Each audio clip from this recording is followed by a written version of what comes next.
Yaurana Sunshine, tu sais, je suis chez moi, mon mari, et voilà, je suis dans une pièce, où j'étais en train de pisser, voilà, je suis au chiottes. Il y a des tableaux comme ça, en fait.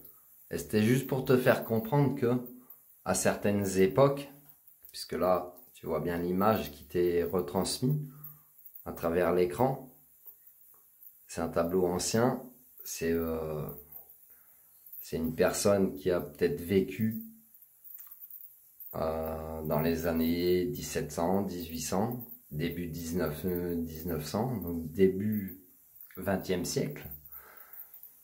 Et tu peux t'apercevoir de quelque chose. Cette personne qui est peinte, qui est dessinée, qui est dépeinte, elle a des fleurs dans les cheveux. Il y a des gens qui ont aussi des plumes dans les cheveux. Et en fait, tout ça, c'est ancestral, finalement. Mais toi, de ton visuel en mode moderne, tu pourrais le percevoir comme si c'est une nouvelle mode. Maintenant, je t'invite à faire des recherches sur les guerriers arc-en-ciel, qui sont des âmes réincarnées du peuple Navajo. T'as des frissons, t'as pas froid, hein, t'inquiète, ça réveille.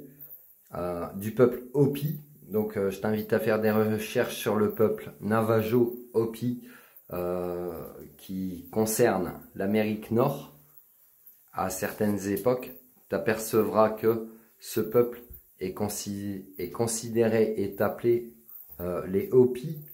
En fait, le nom de leur tribu, les Hopi, signifie le peuple de la paix, signifie aussi qu'ils vont ramener, enfin dans leur croyance, dans leur légende, que le peuple Hopi, le peuple hippie, le peuple de la paix, tu vois, Hopi, hippie.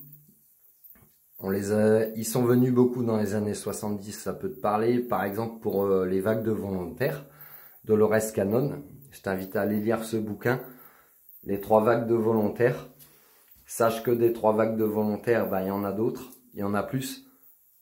Il y en a qui sont arrivés, qui se sont incarnés, donc toi tu fais peut-être partie de la 4e, la 5e, la 6e vague, peu importe dans quelle étiquette, dans quel cas tu as envie de te foutre.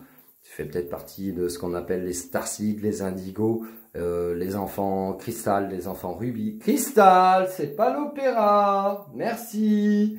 Tu fais peut-être partie de ces enfants-là, de ces âmes incarnées qui ont ces classifications-là, en fait, si tu veux. Et ce que je voulais te transmettre dans ce tableau, ben, c'est quoi? C'est que le jugement, il ne t'appartient pas. Et que si tu mets des plumes dans tes cheveux, ou des fleurs dans tes cheveux, comme les Hopis, comme les hippies, ou comme beaucoup de cultures à travers le monde ont pu le faire à différentes époques et continuent de le faire maintenant, c'est pour faire perdurer cette forme de lumière que nous sommes venus incarner, l'amour universel. Là t'as chaud, là ça réveille, t'as chaud. L'amour universel, l'amour inconditionnel. Voilà Sunshine.